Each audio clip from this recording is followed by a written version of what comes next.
The Story of the Negro, written by Bois, Taliaferro, Washington.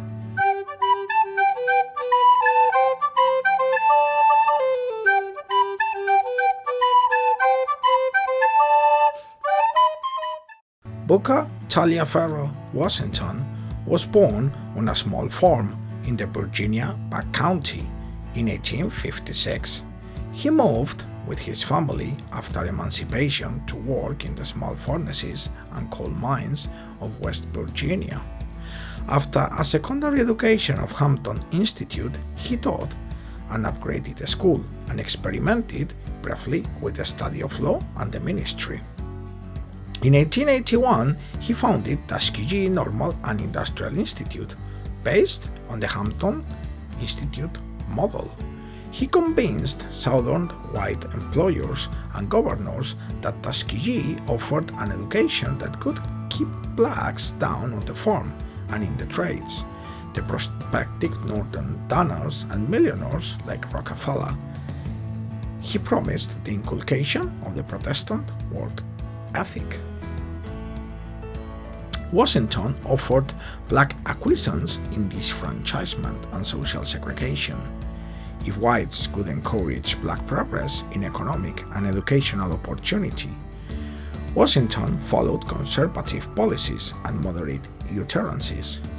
But he faced growing black and white liberal opposition in the Niagara Movement and the National Association for the Advancement of Colored People. His speaking tours and private persuasion tried to equalize public educational opportunities and to reduce the racial violence. Washington's racial philosophy pragmatically adjusted to the limiting conditions of his own era and did not survive the change. Bois was the foremost black educator of the late 19th century and the early 20th century. He was a dominant figure in black public affairs from 1895 until his death in 1915. This book, The Story of the Negro, is an account of Africans and Americans of African descent before, during, and after slavery. Beginning with a description of the African heritage of black Americans, the book focuses on the history of the Atlantic slave trade and how slaves were exploited in North America and the effect slavery had on population when it was abolished. This book is divided in 2 volumes, the first of which covers Africa and the history of slavery in the US, while the second volume carries the history from the Civil War to the first part of the 20th century. In this work, Bois traces the growth and spread of African American home ownership and independent business in the US. Washington wanted Africans to embrace their heritage and not be ashamed of it.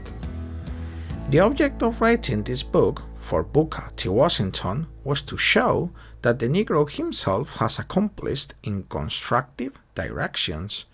He wanted to tell a simple, straight story of what the Negro himself has achieved in the way of attaining to a higher civilization.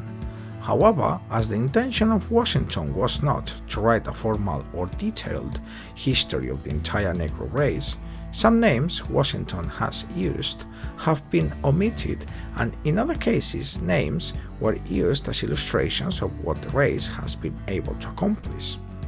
Booker's main goal in writing this book was that in any degree inspire any Negro to make himself useful and successful in the world. His wish, writing these 2 volumes, was that any individuals not African Americans will take a more generous and hopeful view of the condition and prospects of the Negro.